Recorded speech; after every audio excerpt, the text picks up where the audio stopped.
Scene script. Why, of all creatures, do we use the term scapegoat to label someone blamed for the misdeeds of others? What did the humble goat do to deserve such a reputation?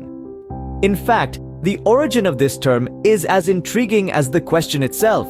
It's a tale that takes us back to the 16th century, biblical translations, and a misunderstood Hebrew phrase. In the year 1530, a devoted English Protestant scholar named William Tyndale was working diligently on his English translation of the Pentateuch, the first 5 books of the Old Testament. As he deciphered the Hebrew descriptions of Yom Kippur rituals from the Book of Leviticus, he came across a peculiar ceremony.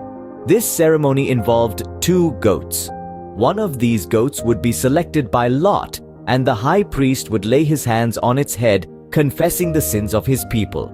In this act, the sins were symbolically transferred from the people to the goat, which was then cast out into the wilderness, carrying away the sins of Israel. The other goat would meet a different fate, being sacrificed to the Lord. Tyndale, in his translation, used the term scapegoat to describe this sin-bearing creature.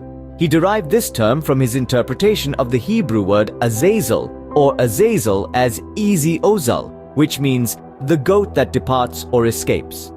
However, his interpretation has been a subject of debate among scholars. Some argue that Azazel refers to a goat-like wilderness demon to whom the offering was intended, while others claim it refers to a specific location in the desert, a mountainous cliff from where the scapegoat was cast off and killed. As time passed, the term scapegoat began to evolve.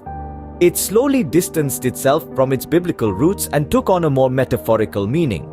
Today, when we speak of a scapegoat, we don't imagine a goat cast out into the wilderness carrying the sins of a people. Instead, we picture a person burdened with the blame for others' wrongdoings. So the term scapegoat, born out of a biblical ritual and a scholar's interpretation, has traveled through centuries to become a metaphor for blame. It's a fascinating journey of linguistic evolution, showing how words can change and adapt over time.